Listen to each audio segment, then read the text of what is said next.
켜졌나요? 아, 마이크가 안 켜졌네요. 아, 네. 한 2달 좀 넘도록 오랜만에 이렇게 단에 선 것 같습니다. 사실 이 달마다 주어지는 미션이기도 하고 숙제이기도 한데 좀 뭔가 시험에 든 것 같은 뭔가 이제 회사의 이 일이 뭔가 이제 진급 시기도 되고 해서 시험 공부에 집중하고자 목사님께 특별히 부탁을 하고 한번 한 타임을 뺐습니다. 공부에 집중을 하느라고 다행히 좋은 성과로 마무리가 됐고요. 이런 기회에 공부할 수 있도록 도와주신 이 형편을 맞춰주신 분들께 참 감사를 드립니다. 사실 이 레위기에 관해서 말씀을 드리면서 쭉 연관지어서 연결해서 말씀을 이어가야 성도님들이 까먹기 전에 다음 말씀들을 이어가야지 참 유익이 있을 텐데 아무래도 좀 이 2달이라는 기간이 길다 보니까 그런 부분에 대해서는 아쉬움이 좀 있는 것 같아요. 제가 그러니까 언약계에 관한 설명을 드리고 나서 레위기에 빠져서 레위기가 정말 중요한 책이구나라는 생각에 레위기를 계속 공부를 하고 있습니다. 그래서 레위기에서도 가장 중요한 게 무엇인가 라고 봤더니 레위기 중간에 있는 대속죄일이다 라고 해서 대속죄일에 관해서 이전 시간에 말씀드린 바에 있습니다. 그래서 오늘은 그 언약궤를 설명했다면은 대속죄일을 말씀드렸고 오늘은 대제사장에 관해서 말씀을 드리려고 합니다. 대제사장은 어떤 일을 하고 또 어떤 힘든 고충이 있으며 그리고 성경 가운데 나타난 대제사장은 좀 난해한 부분들이 있어요. 2명의 대제사장이 등장하는 이야기 그리고 다시 1명으로 되는 이야기. 그 신약에는 대제사장들이라는 표현이 있는데 어떻게 해서 대제사장들이라는 표현들이 나왔는지 이런 부분들을 풀어가면서 그 가운데 있는 좀 영적인 메시지들을 함께 공유해 보려고 합니다. 레위기라고 하면은 성경의 중심이 되는 책이라고 가히 말할 수 있을 것 같아요. 이 토라라고 하는 창세기, 출애굽기, 레위기, 신명기, 민수기까지인가요? 이렇게 5권의 책 중에서도 가운데 있어요. 그렇죠. 뭐 첫 번째 있어야 뭐 좋은 것 같지만 가운데 있는 구조가 굉장히 더 중요한 것이라고 할 수 있는데 이 레위기에는 레위기 자체가 좌우 대칭의 구조를 가지고 있어요. 신기하게. 전에 제가 말씀드린 대속죄일을 중심으로 해서 앞에 절기가 나오고 제사법이 나오고 제사장에 관해서 여러 가지 법들이 나오고 그 뒤에도 똑같이 절기와 제사장과 제사법에 관해서 또 반복이 되고 있습니다. 그래서 뭔가 이 촛대를 기준으로 해서 좌우가 대칭이 된 것 같은 구조로 말씀이 나타나 있어요. 그래서 이 16장 대속죄일 전에는 거룩하신 하나님 앞에 나가는 법을 얘기했다면 똑같지 않아요. 그 뒤에는 하나님 앞에서 거룩하게 살아가는 법으로 본다면 이 레위기의 이해가 쉬울 겁니다. 사실 약간 벗어나는 말씀이 될 수도 있지만 오늘의 말씀을 이어가기 위해서 필요한 것은 레위기라고 하는 것이 왜 어려운지에 관해서 한 가지를 제가 이렇게 습득을 해서 여러분과 공유해 보려고 합니다. 레위기는 사실 어려운 책입니다. 법도 많고 어려운 용어도 많고 지금 있지 않은 직무들에 대해서도 나오고 왠지 우리는 구원받았기 때문에 이것을 깊이 이해할 필요는 없다라는 생각을 많이 해요. 그래서 레위기는 굉장히 우리한테 좀 배제되는 책 중에 하나입니다. 하지만 레위기가 어려운 이유 중에 하나가 뭐냐면 레위기는 우리가 보고 있는 레위기는 레위기 2부예요. 2부. 레위기 2부. 레위기 1부는 어디 있을까요? 당연히 그 앞에 출애굽기에 있게 되죠. 사실 출애굽기라고 하면 40장까지 있지만 이 18장까지 그러니까 절반도 안 되는 내용에 대해서 출애굽하는 스토리가 들어 있습니다. 그리고 우리가 성경을 보면 알지만 19절에 하나님과의 언약, 민족과 하나님과의 언약 체결에 대한 이야기가 나오고 그 뒤로 계속 법의 이야기만 나와요. 민족과 언약이 체결되고 이제 어떻게 살아가야 될지 법에 대한 이야기가 나오고 그리고 그 뒤에 어떤 이야기가 나오냐면 성막 짓는 얘기가 나옵니다. 때문에 레위기의 시작은 출애굽기 19장이에요.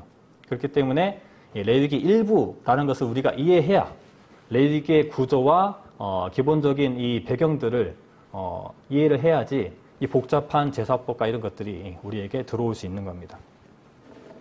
그래서 참 특이하게도 이 성경 우리는 창세기, 출애굽기, 레위기 이렇게 말하잖아요. 사실 이 영어 성경에도 마찬가지로 이 성경의 중심이 되는 이 단어로 축약해가지고 나타나는 것이 바로 창세기, 출애굽기, 출애굽했기 때문에 출애굽기, 레위기, 레위인들에 대한 책이기 때문에 그 민족을 개조했다 해서 뭐 민수기 이렇게 나오게 되는데 히브리어 성경으로 보면은 그렇지 않습니다. 히브리어 성경의 제목은 그 책의 첫 문장의 첫 단어예요. 그렇기 때문에 우리가 말하고 있는 창세기라고 하면은 그들의 히브리어로 본다면은 태초에라는 것이 되겠죠. 뭐 히브리어는 좀 복잡한 단어지만 창세기 같은 경우는 태초에, 출애굽기는 이름, 레위기는 그가 불렀다, 민수기는 광야에, 신명기는 말, 뭐 이렇게 축약해서 말할 수 있습니다.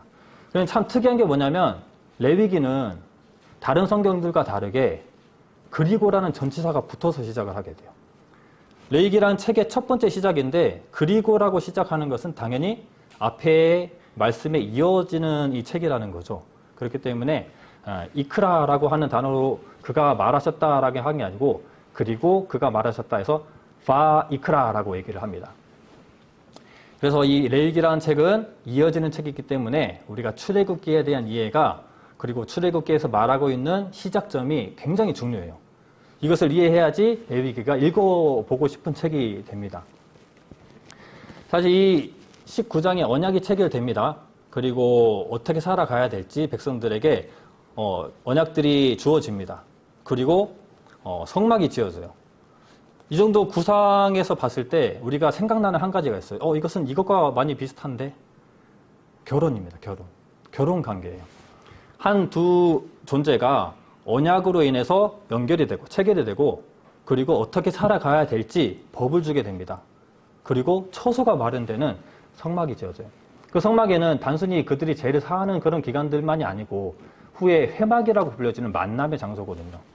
그래서 하나님께서 그곳 언약궤 위에 시은자 그쪽에 위치하시면서 이 성막에 하나님께서 임재하시기 때문에 민족이 하나님을 만나기 위해서 정결함과 거룩함으로 나아가야 되는 것, 두 존재가 만나기 위해서 있어야 할 것 때문에 이 결혼이란 개념이라고 이해한다면 레위기가 어떻게 나와 주님과의 삶을 살아가야 되는지, 어떻게 관계가 회복돼야 되는 것인지 이 시점으로 볼 수가 있는 거거든요.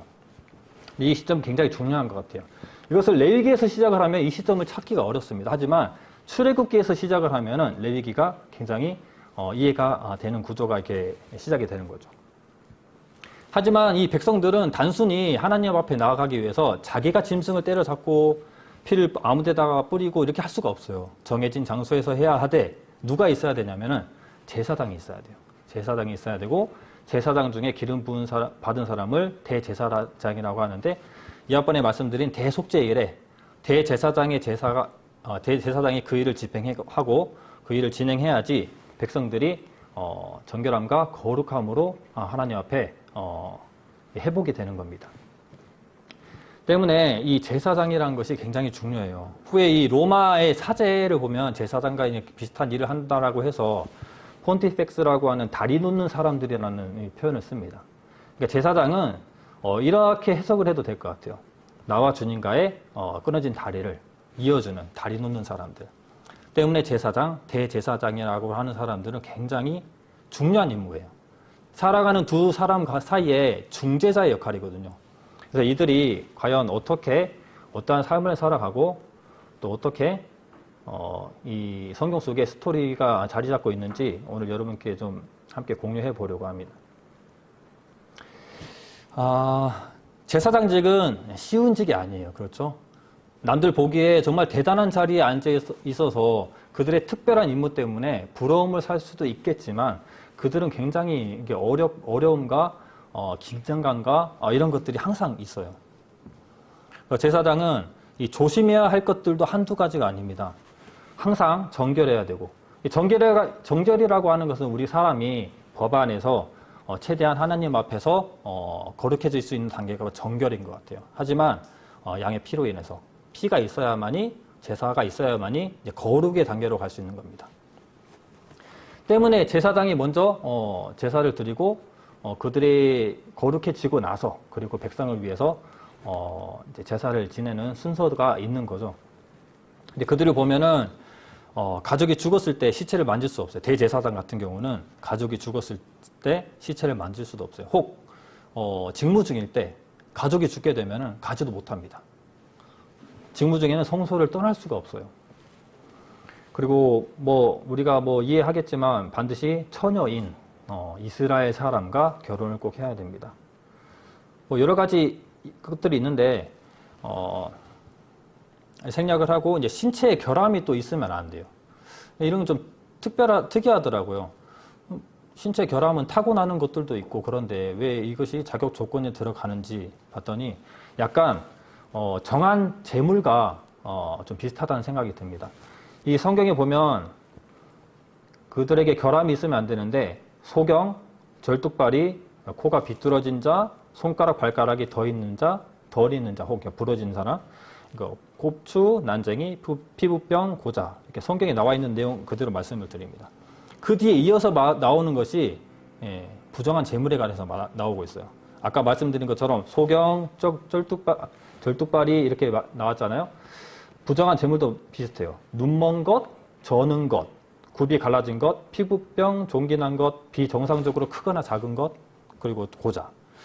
이렇게 해서 그들도 백성을 대표해서 드리는 특별한 임무이기 때문에 정한 짐승들, 흠이 없는 짐승들과 이렇게 대칭을 이루면서 정한 것들에 해당되는 그런 결함이 없는 그런 사람들만이 제사장을 할 수 있어요.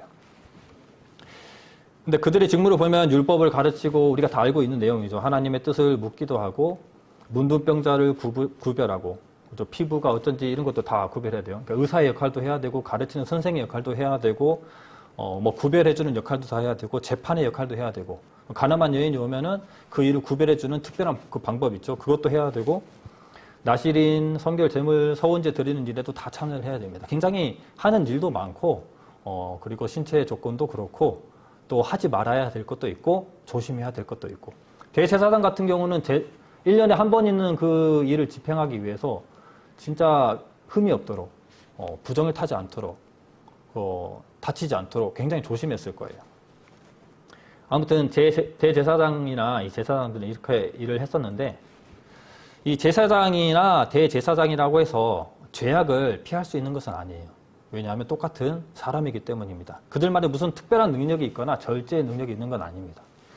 그래서 매일 그들은 민족을 대표하고 중재하는 일을 위해서 긴장되고 조심스럽게 살아갔을 겁니다. 출애굽기 29장 42절을 일단 제가 읽어드릴게요. 일단 사무엘 하를 찾겠습니다. 출애굽기 29장 42절 말씀 읽어드릴게요. 이는 너희가 대대로 여호와 앞 회막문에서 늘 드릴 번제라. 내가 거기서 너희와 만나고 내게 말하리라. 네, 그들은 매일 제사를 지냈습니다. 매일 2마리의 어린 양을 아침에 1마리, 저녁에 1마리 드렸어요. 왜냐하면 정결함으로는 안 돼요. 왜냐하면 거룩함으로 나아가야 됩니다. 거룩함으로 나아가야지 그들 먼저 거룩함을 입어야 중재자 역할이 자격이 되는 겁니다. 그래야 백성을 위해서도 거룩함의 제사들을 진행할 수 있는 겁니다. 앞에 말씀드린 대속제일도 마찬가지잖아요. 백성들의 죄를 위해서 그 제사를 먼저 하는 게 아니에요. 백성들이 그 많고 크다고 해서 백성들의 제사가 먼저 진행된 것이 아니라 대제사장과 그의 권속을 위한 제사가 진행된 이후에 그들의 거룩함을 입고 나서 그리고 백성들의 제사가 진행됩니다. 이것을 보면 그들이 매일 제사를 위해서 또 하나님과 만남을 위해서 거룩함을 위해서 제사를 드렸다는 것을 알 수 있죠. 여기서 말하고 있는 회막이라고 하는 것도 굉장히 중요합니다. 아까 말씀드렸지만 회막이라고 하는 것은 이 성막, 회막, 장막 여러 가지 표현이 있지만 다 같은 걸 얘기하고 있다는 걸 우리가 알고 있잖아요. 하지만 죄를 사하는 구조의 성막이라는 개념보다 성경에는 회막이라는 말이 거의 2배 가까이 더 많이 나옵니다. 그것은 즉 하나님께서 이 성막이라고 하는 것에 초점을 더 두시는 것이 아니라 죄를 사하는 기간으로 활발하게 움직이는 것에 대해서 하나님께서 기쁨을 가지시는 게 아니고 만나는 장소, 나와 너가, 나와 이 백성들이 만나는 장소의 개념으로 이 성막이 있다는 거예요. 그렇기 때문에 그 회막, 해석하면 만나는 곳입니다. 그곳에서 백성들과 하나님의 백성들이 하나님 앞에 나아가는 곳이 바로 이 회막, 성막이라고 하는 곳입니다. 그래서 이 대제사장이 제사 드리기 전에 제사를 드림은, 그리고 매일 제사를 드림은 그들의 중재자 역할을 위해서 매일 거룩함을 입어야 하기 때문이에요. 다르게 말하면은 그들도 평범한 사람이기 때문입니다. 평범한 사람들이기 때문에 그 거룩함을 입어야만 그 일을 할 수 있는 거예요. 이것이 굉장히 중요합니다.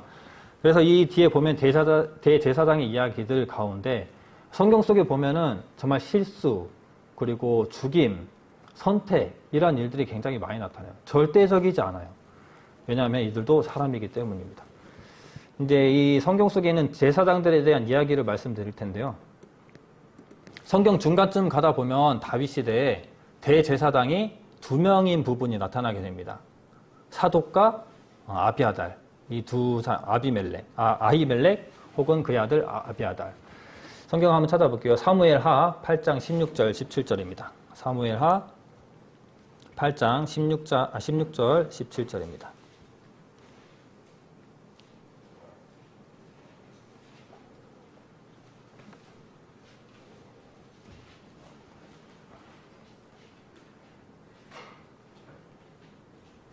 다 함께 읽어보겠습니다. 수르야의 아들 요압은 군대장관이 되고 아힐룻의 아들 여호사밧은 사관이 되고 아히두베의 아들 사독과 아비아달의 아들 아히멜렉은 제사장이 되고 스라야는 서기관이 되고. 네, 여기서 말하는 제사장, 이 대제사장의 직무를 하고 있는 사독과 아히멜렉입니다. 왜 이런 일이 있었을까요? 전에 이제 언약궤 사건을 우리가 이제 다시 끄집어내야 됩니다. 그래서 이제 기억을 다시 되뇌면서 언약궤 사건에 대한 정보들을 잘 가져오십시오. 이 언약궤 사건 때 엘리 때에 있었던 사건이죠. 엘리 때 전쟁이 났는데 그의 아들 홈리와 비나스가 성전에 있는 언약궤를 블레셋 진영으로 들고 나가면 전쟁을 이길 것이다 라는 그러한 주장으로 언약궤를 들고 나갔죠. 그래서 실제로 이 블레셋 진영은 굉장히 긴장을 합니다. 그들의 함성 소리와 언약궤가 왔다는 것에 대해서. 그럼에도 불구하고 언약궤는 빼앗기게 되고 홈리와 비나스는 같은 날 죽게 되고 그 소식을 접한 엘리도 놀라서 죽게 됩니다. 그래서 여기서 나타나는 이 사건을 이가봇이라고 하는 이 아이의 탄생으로 정리할 수 있었죠. 영광이 이스라엘을 떠났다 하여 이가봇이라고 이름을 정했습니다.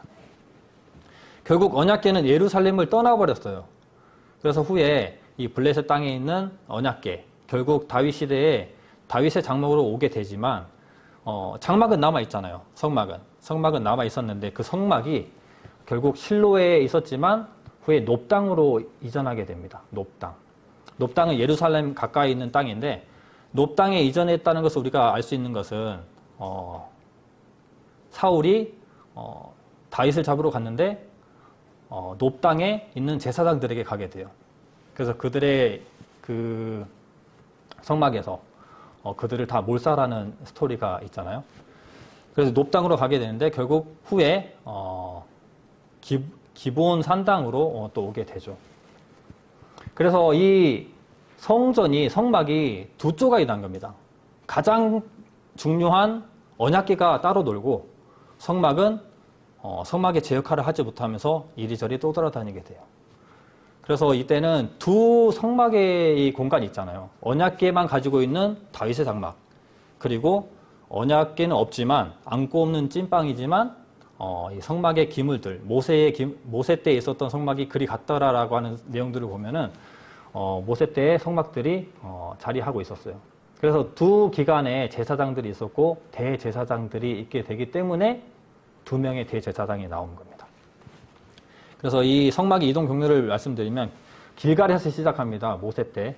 그리고 베델로 이동해서 실로로 이동해서 실로에서 뭔가 영원할 것 같은 정착을 하게 되잖아요. 그래서 이곳이 실로가 뭔가 이 수도 같은 역할을 하게 되거든요. 그런데 실로의 언약궤가 떠남으로써 다시 이 언약궤는 블레셋 땅에 있다가 언약궤가 아니고 성막은 엘리 때 다시 실로에 있다가 사울 전에 길갈로 오게 되고 사울 때에 높 땅에 있게 되다가 사울이 그 땅에 있는 제사장 다 죽이니까 다시 기본 산당으로 가지고 오게 되는 그런 성막의 이동 경로입니다.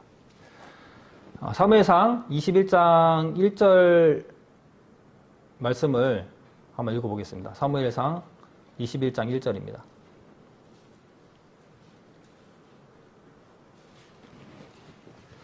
사무엘상 21장 1절 말씀.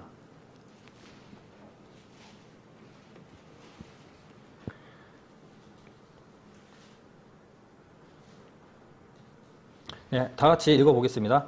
다윗이 노베 가서 제사장 아히멜렉에게 이르니 아히멜렉이 떨며 다윗을 영접하며 그에게 이르되 어찌하여 내가 홀로 있고 함께하는 자가 아무도 없느냐. 네, 다윗이 사울을 피해서 도망하게 되죠. 그리고 너무 급히 나온 나머지 뭐 챙겨온 것이 없어요. 무기도 없고 배도 고프고. 네, 그 무리가 배고픔으로 이 아히멜렉 제사장을 찾아가게 됩니다. 노베 가서. 그곳에 가서 이제 제사장만 먹는 거룩한 떡, 진설병을 주게 되죠. 하지만 그들은 사실 진설병을 먹을 자격이 없는 사람들이에요. 먹어서도 안 됐지만 정결함의 한 조건으로만 먹게 됩니다. 그리고 무기까지 요구하게 되죠. 그랬더니 골리앗의 칼을 주게 됩니다. 이 일들을 어떤 한 사람이 지켜보고 있었어요. 도액이라고 하는 사람이. 도액이라고 하는 사람은 사울의 목자장, 사울의 그 종교 의식 때문에 그곳에 와 있었던 겁니다.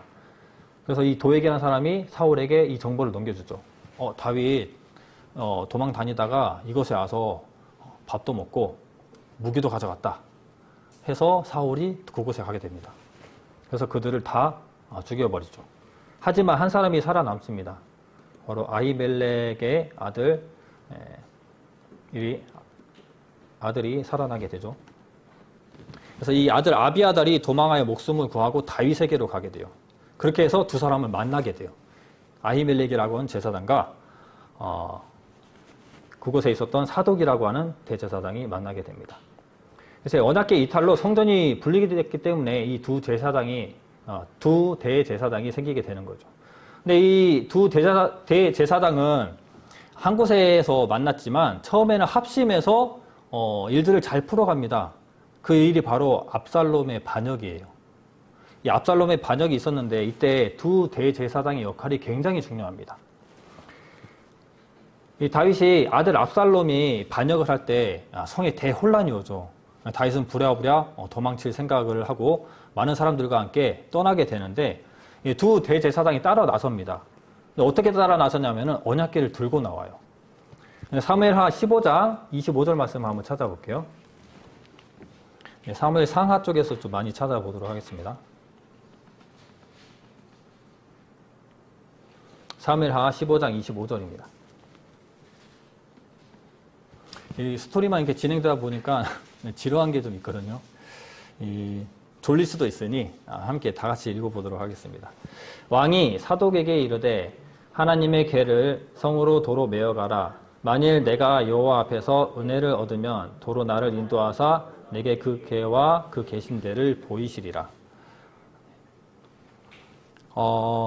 다윗이 압살롬을 피해서 도망가는데 사실 가장 중요한 것을 들고 나가야 될 거 아니에요. 그죠? 그래서 이 대제사장들은 당연하다 싶어서 언약궤를 들고 나갑니다. 사실 어떤 구조로 봤을 때도 흠이 되는 일이 아니에요. 언약궤를 들고 나가 하나님은 내 편에 서 계셔야 된다 해서 언약궤를 들고 나가는 것은 뭐 틀린 방법은 아닙니다. 하지만 다윗은 달랐어요. 다윗은 압살롬의 반역이 단순히 이 못난 아들 때문에 벌어지는 일이 아니라는 것을 알아요.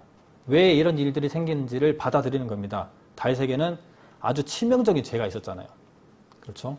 한 여인을 품고 그리고 그 남편을 살해하는 그런 치명적인 죄가 있었기 때문에 이런 일들이 다 자기의 죄로 인한 것을 인지하고 있었어요.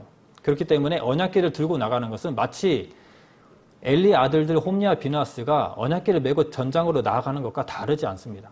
이러한 상황이라면. 그래서 이 다윗이 이 사무엘하 15장 25절이 굉장히 참 적절한 멘트 같아요.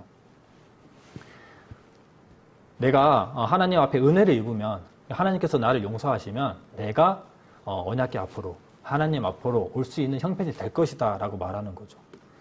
참 지혜로운 것 같습니다.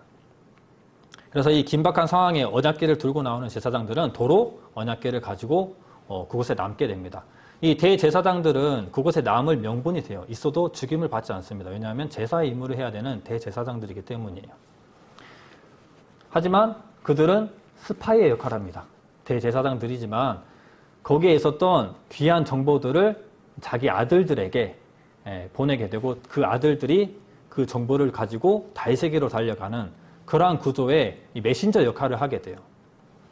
여기서 스파이라고 하면은 이 두 사람 외에 가장 치명적인 한 사람, 바로 후세라고 하는 사람이 있었죠. 다윗이 그 후세라는 사람에게 이스라엘로 돌아가라. 그리고 누구의 작전을 꺾어라? 아이도벨인가요? 이름이 너무 많다 보니까 아이도벨이라고 하는 모략가의 작전을 꺾어라. 사실 다윗 같은 경우는 압살롬의 이 반역이 두려웠던 게 아니에요. 사실 이렇게 많이 나오죠. 하나님이 두려웠던 거죠.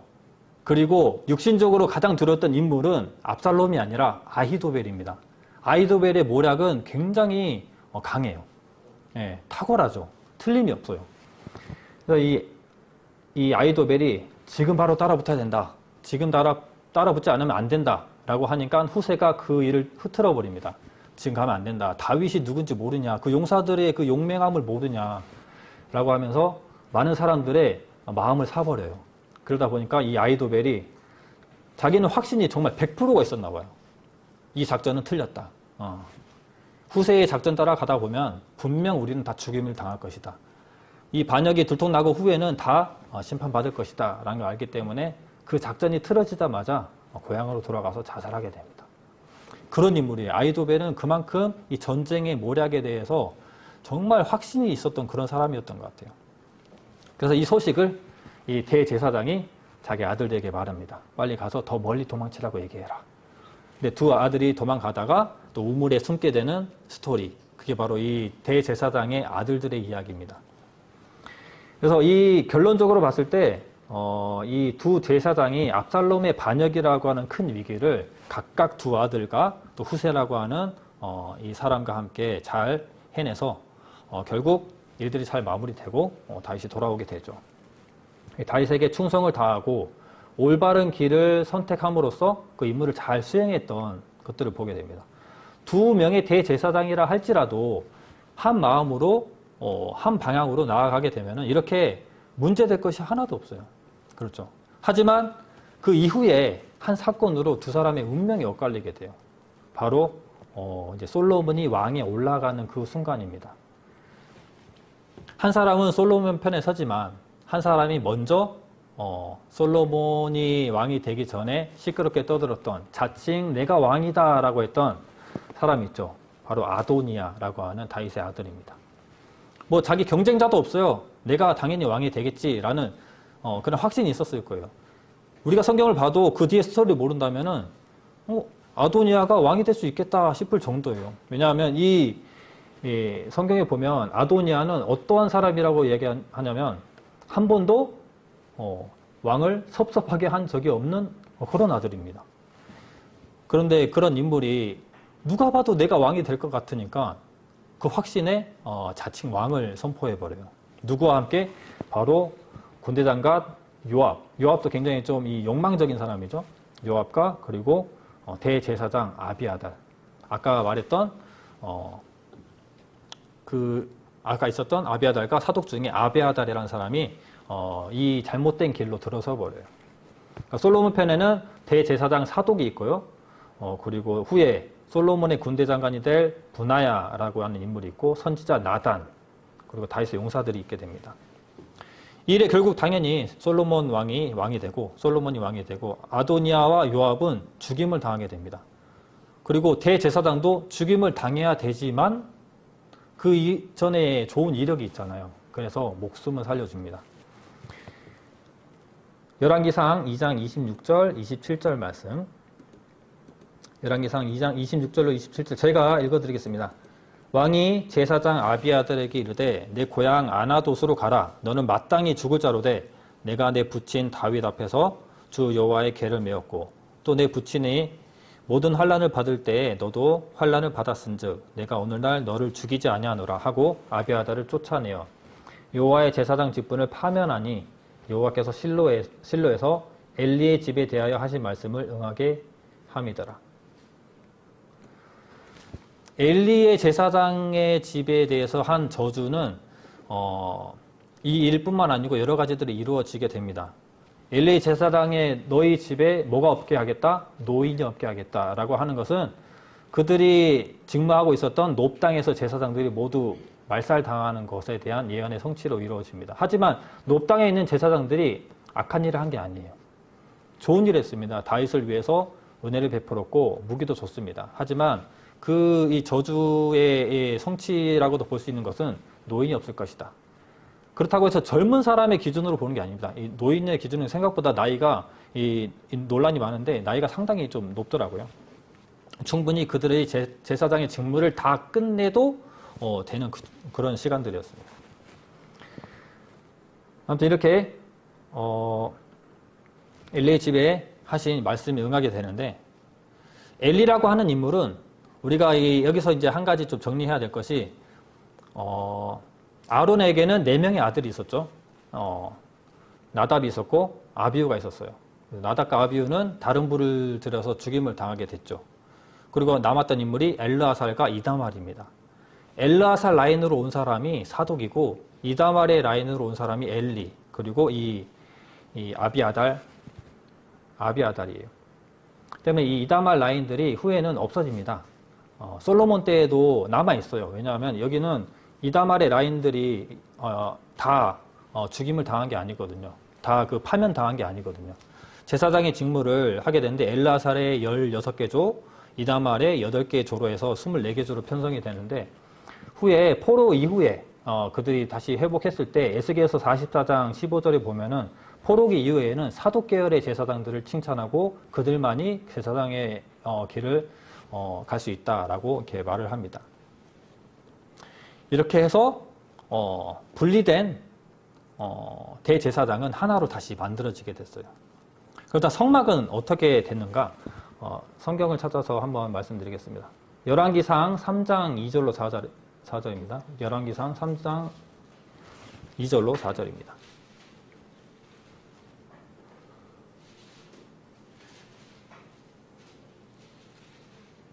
열왕기상 3장 2절로 4절까지 다 함께 읽어보겠습니다. 그때까지 여호와의 이름을 위하여 전을 아직 건축하지 아니하였으므로 백성들이 산당에서 제사하며 솔로몬이 여호와를 사랑하고 그 부친 다윗도 법도를 행하되 오히려 산당에서 제사하며 분향하더라. 이에 왕이 제사하러 기브온으로 가니 거기는 산당이 큼이라 솔로몬이 그 단에 1,000번제를 드렸더니. 여기서 보면 우리가 알 수 있는 것이 뭐냐면 전에 제가 산당에 대해서 말씀드린 거 있어요. 산당은 자기 개인에 국한된 자기만의 하나님을 섬기는 곳이다 라고 말한 적이 있는데 그 산당의 시작점이 바로 이겁니다. 성전의 분열로 인해서 산당이 나오는 거예요. 성전이 제 역할을 하지 못하고 이 안고가 빠져버리고 찐빵만 돌아다니다 보니까 이건 다 진짜가 아니에요. 성막들이. 제 역할을 못해. 하나님이 없는데 그곳에 왜 갑니까? 그렇죠? 하지만 그것이 정말 중요한 역할을 해야 되는데 그 역할을 하지 못하다 보니까 너도 나도 이제 산당을 짓게 되는 거예요. 여기가 더 맞다. 여기가 더 맞다. 그러다 보니 진짜 그들의 모세의 기물이 있었던 곳이 바로 가장 큰 산당이라고 하는 기브온 산당이에요. 그 외에도 여러 가지 크고 작은 산당이 있었기 때문에 거기는 산당이 큽니다 라고 말했겠죠. 산당이 많이 있었을 겁니다. 그렇기 때문에 이 사울시대의 해막이 기브온 산당으로 자리 잡게 되는데 왜 기브온 산당으로 갔는지에 관해서는 사울이 이 기브온과 굉장히 밀접한 관련이 있어요. 이것은 다음에 말씀드리도록 하겠습니다. 이 성막이 분리되면서 산당이 생기게 됐고 여러 곳에 산당이 자리하게 됐다는 것을 우리가 여기서 알 수가 있습니다.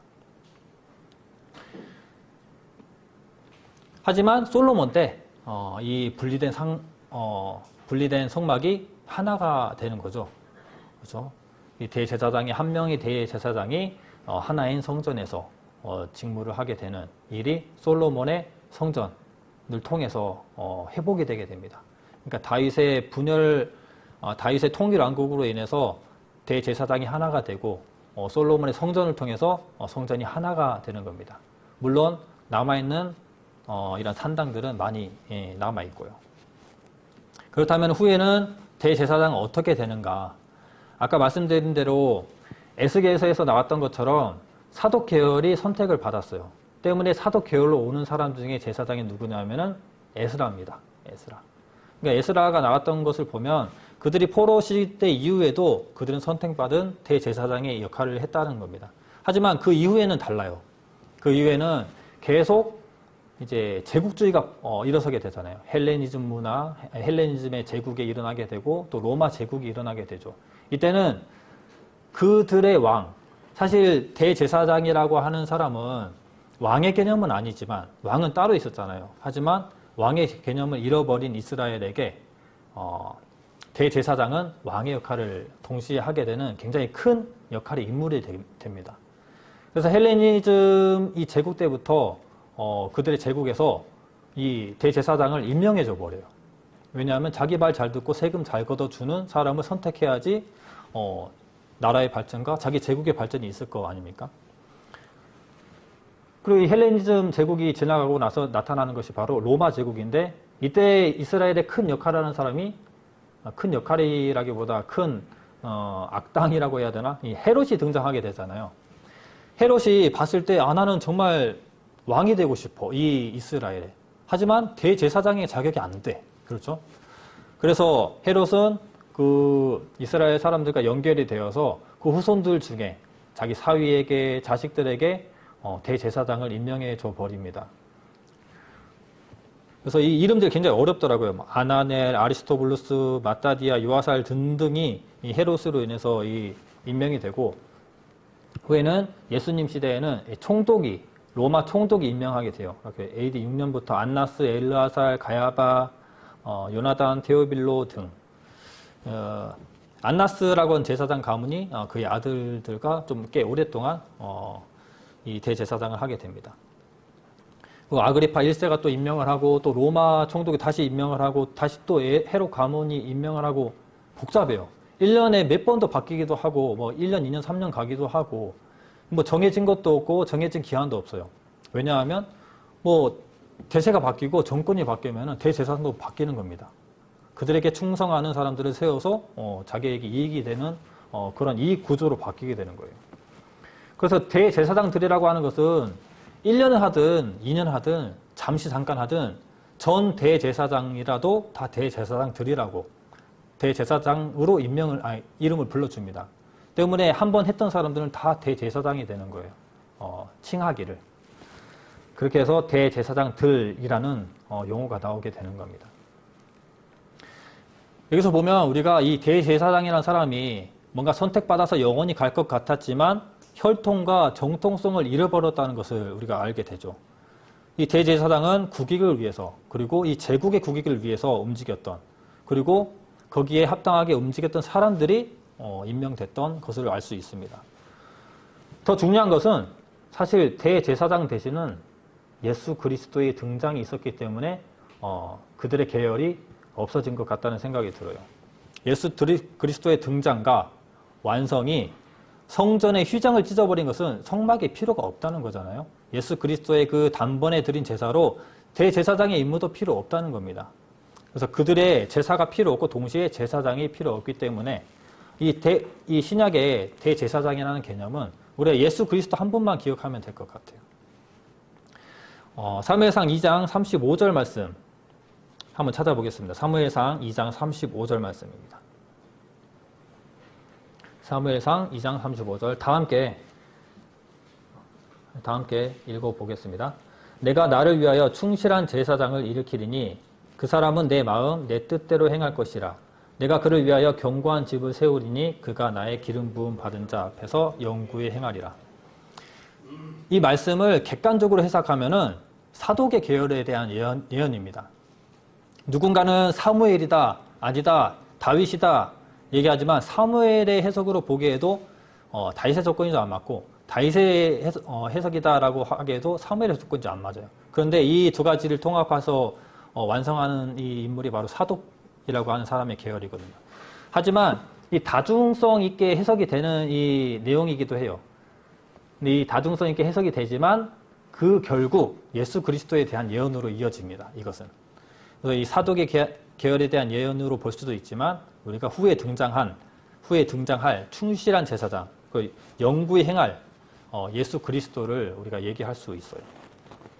그래서 충실한 제사장을 세울 것은 혈통을 따라서 움직이는 사람, 그런 구원의 족보가 아니라 이제 그들의 혈통에서 벗어난 하나님의 이 연결고리 안에서 나타나는 대제사장, 멜기세덱의 반차, 멜기세덱의 혈통으로 오는 제사장 예수 그리스도를 얘기해주고 있죠. 그분을 통해서 구원의 섭리가 이어지게 됩니다. 히브리서 7장에 이러한 부분들, 히브리서 5장과 히브리서 7장에 굉장히 상세하게 나와 있습니다. 시간 되시면 읽어보시면 될 것 같고, 히브리서 7장에서 몇 구절 추려서 한번 읽어보도록 하겠습니다. 히브리서 7장 17절 말씀입니다. 히브리서 7장 17절 말씀.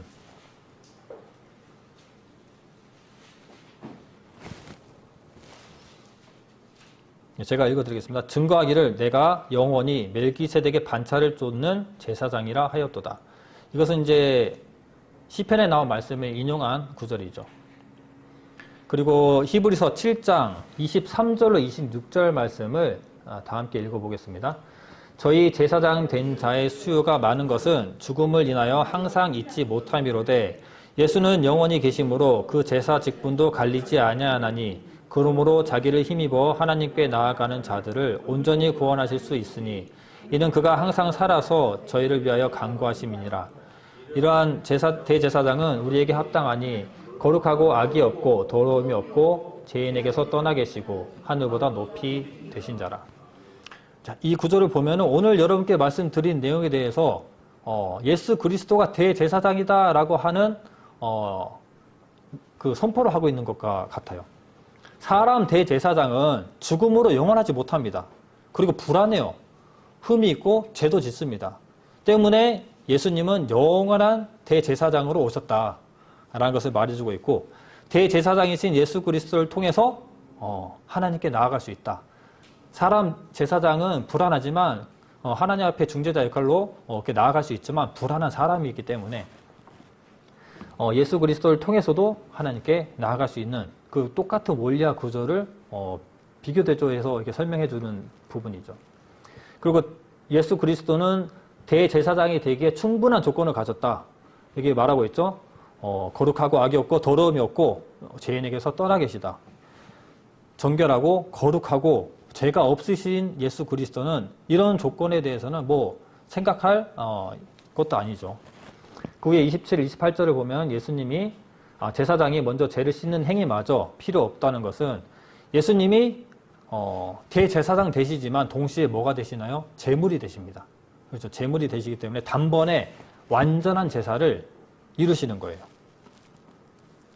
그래서 이 불완전한 사람이 대제사장이 아닌 주님께서 제물 되시고 대제사장 되심으로써 영원한 제사를 단번에, 그러니까 단번이라고 해서 한 번을 얘기한 거죠. 한 번에 완전하게 완성하심으로 우리가 하나님 앞에 언제든지 나아갈 수 있는 형편이 된 것입니다.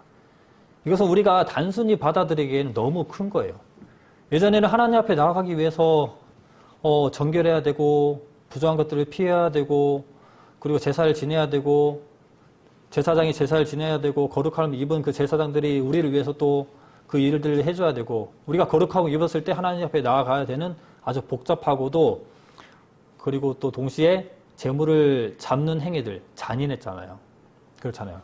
그러한 것들을 다 없이 예수 그리스도를 통해서 하나님께 나아갈 수 있다는 것은 얼마나 큰 은혜인지 모릅니다. 그래서 오늘 이 말씀을 좀 결론 지을까 하는데요. 전에 이제 구역 예배 때도 말씀드린 바에 있지만 오늘 이 말씀을 통해서 우리가 크게 두 가지를 가져가기를 원합니다. 한 가지 무엇이냐면 하나님의 영광이 떠나는 것을 두려워해야 됩니다. 그렇죠? 시편 말씀을 일단 제가 읽어드리고 시편 78편 58절로 62절 말씀 제가 읽어드리겠습니다. 자기 산당으로 그 노를 격동하며 저희 조각한 우상으로 그를 진노케 하였음에 하나님이 들으시고 분내어 이스라엘을 크게 미워하사 실로의 성막 곧 인간의 세우신 장막을 떠나시고 그 능력된 자를 포로에 붙이시며 자기 영광을 대적의 손에 붙이시고 그 백성을 또 칼에 붙이사 그의 기업에게 분내셨으니. 실로의 장막에 뭔가 이 백성들은 영원할 것 같았어요. 처음에 시작할 때. 이곳이 바로 하나님이 함께하는 곳이고 하나님이 함께하기 때문에 우리는 절대 무너지지 않는다. 견고하다라고 했겠죠. 하지만 실로는 무너졌어요. 성막조차도 없어졌습니다. 지금의 실로도 정말 형편없어요. 때문에 이 실로를 떠난 것처럼 이 예루살렘 사람들에게도 경고합니다. 너희들이 실로를 떠난 같이 나도 너희들이 실로의 사람처럼 똑같이 행하면은 예루살렘을 떠날 수밖에 없다 라고 말하는 내용이 예레미야 7장 12절로 15절 말씀에 있습니다. 예레미야 7장 12절로 15절 제가 읽어드리겠습니다. 너희는 내가 처음으로 내 이름을 둔 처소 실로에 가서 내 백성 이스라엘의 악을 인하여 내가 어떻게 행한 것을 보라. 나 여호와가 말하노라. 이제 너희가 그 모든 일을 행하였으며 내가 너희에게 말하되 새벽부터 부지런히 말하여도 듣지 아니하였고 너희를 불러도 대답하지 아니하였느니라. 그러므로 내가 실로에 행함같이 너희가 의뢰하는 바 내 이름으로 일컬음을 받은 이 집 곧 너희와 너희 열조에게 준 이곳에 행하겠고 내가 너희 모든 형제 곧 에브라임 온 자손을 쫓아낸 같이 내 앞에서 너희를 쫓아내리라 하셨다 할지니라. 아무리 화려한 이 성전이라 할지라도 견고하고 아름답고 모든 것이 회복된 대제사장이 회복됐고 성전이 회복됐던 그 성막이고 성전이라 할지라도 그들이 하나님 보시기에 합당한 삶을 살지 않고 악행의 길로 계속 가다 보면 결국 너희들도 실로와 다를 것이 없다. 실로의 이 성막처럼 똑같이 될 것이다 라고 하고 경고하고 있는 내용입니다. 실로의 멸망함 같이 예루살렘도 멸망될 것이다 라고 얘기하고 있는 거죠. 예레미야 7장 3절로 4절 다 같이 읽어보겠습니다. 예레미야 7장 3절로 4절입니다. 예레미야서 7장 3절로 4절입니다.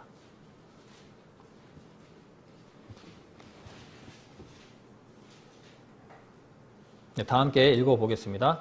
만군의 여호와 이스라엘의 하나님이 이같이 말씀하시되 너희 길과 행위를 바르게 하라. 그리하면 내가 너희로 이곳에 거하게 하리라. 너희는 이것이 여호와의 전이라 여호와의 전이라 여호와의 전이라 하는 거짓말을 믿지 말라. 그들 생각하기에 그 견고한 성은 절대 무너지지 않을 거라 생각했을 거예요.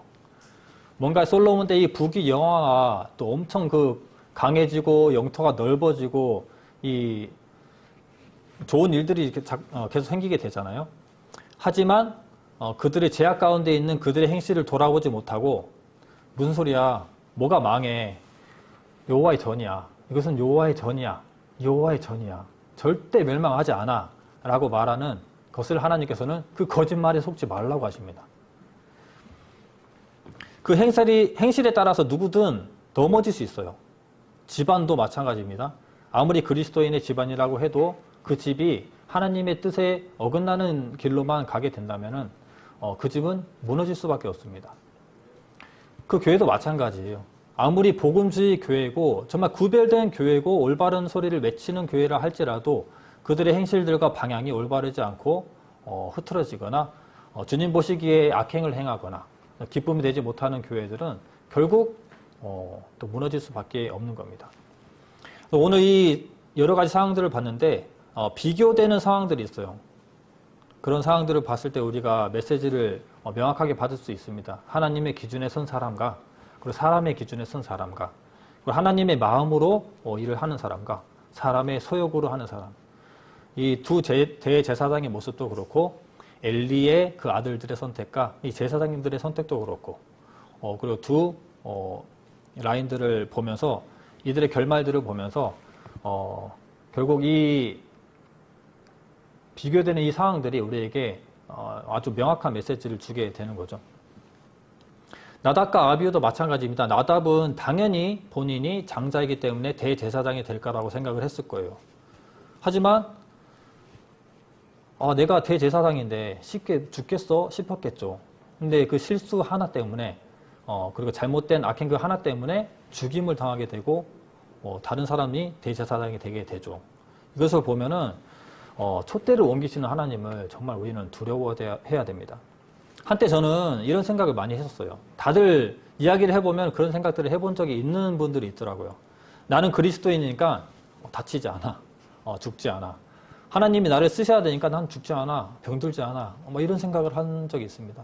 코로나 때 이런 사람들도 많았을 것 같아요. 코로나 아무것도 아니야. 이겨낼 수 있어라고 하면 괜찮을 텐데 우리는 걸리지 않아. 하나님이 우리는 피해가게 해주셔. 그렇지 않습니다. 물론 그 믿음에 또 합해서 살아가는 사람들과 그 결과를 받아서 살아가는 사람들도 있겠지만 자신의 모습을 돌아보고 정말 그 행실과 방향이 주님 보시기에 어긋나 있는 사람들이 그런 마음을 품는다면 그것은 굉장히 심각한 상태죠. 그래서 한때 회사에서 위험한 일이라고 아무도 들어가지 않고 있는 상황에서 나는 괜찮을 거야 하고 뛰어들어서 물건을 정리하고 나오는 그런 일들도 있었어요. 약간 좀 무모했던 것 같기도 한데 사실 우리의 행실들을 돌아보는 것 그리고 우리가 좀 착각하는 것들에서 좀 벗어날 필요가 있습니다. 우리는 절대 무너지지 않는다. 믿음이 강해서 그렇게 말하는 사람들에 대해서 그것을 꺾고 싶지는 않지만 이런 부분들 우리가 조심해야 될 것들입니다. 항상 긴장하고 주님 편에 서서 올바른 선택을 하고 경외하며 살아가야 되는 것이 굉장히 필요합니다. 그리고 두 번째는 아까 말씀드린 마지막 메시지죠. 완전한 대제사장이신 예수 그리스도. 그분은 구원이시고 사랑이십니다. 우리가 이 예수 그리스도 하면은 왕의 조건들을 다 갖추고 오셨어요. 기름 부은 자의 조건을 다 갖추셨죠. 선지자의 조건을 갖추셨습니다. 그렇죠? 그리고 왕의 조건도 갖추셨어요. 근데 오늘 여러분께 말씀드린 것은 대제사장의 조건을 갖추는 이야기를 말씀드렸습니다. 예수 그리스도는 성전이시고 대제사장이시고 한 마리의 어린 양이십니다. 그 한 분이 모든 조건을 다 충족시키세요. 그 필요한 것들, 지금 이거 성전도 필요 없고 양 잡을 필요도 없습니다. 그렇죠? 그리고 또 피를 흘릴 필요도 없어요. 예수 그리스도께서 모든 것들 되시고 모든 것들을 이행해 주셨기 때문이에요. 완성해 주셨기 때문입니다. 때문에 이 제사가 완전한 제사라는 것은 대제사장의 시점에서 보면은 또 다른 우리에게 이 구원의 확신과 유익이 있게 되는 거죠.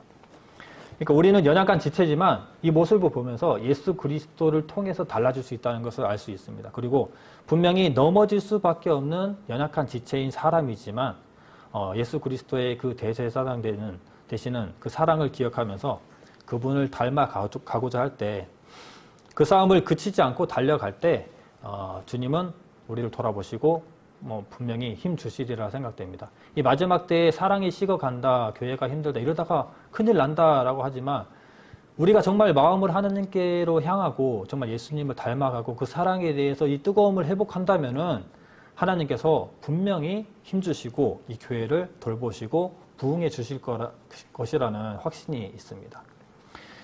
예수님의 여러 모습 중에 대제사장에 관한 모습을 오늘 여러분과 공유 드렸는데 이 말씀을 통해서 여러분들이 구원에 대한 확신과 사랑의 크기가 더 커지기를 원하는 바 말씀을 드렸습니다.